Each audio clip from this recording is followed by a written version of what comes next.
I love about going to familiar places is the infinite circle that when I've arrived and see it, it's like I see it for the first time.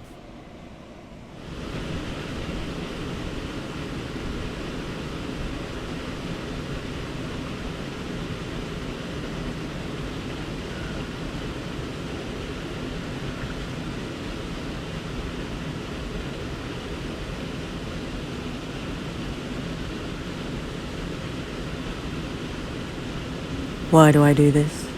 Because I can still breathe easily, and I'm happy for whatever I have.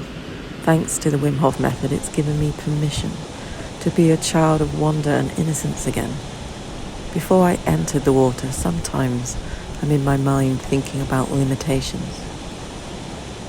My connection with nature is experimenting, curious, looking and seeing, and the immersion is just topping up my own source of joy. All aspects of the Wim Hof Method allows me to be in my body, feeling alive, not being afraid.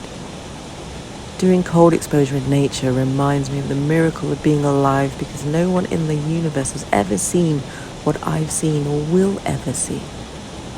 And this is the beautiful discovery and exploration inside and out.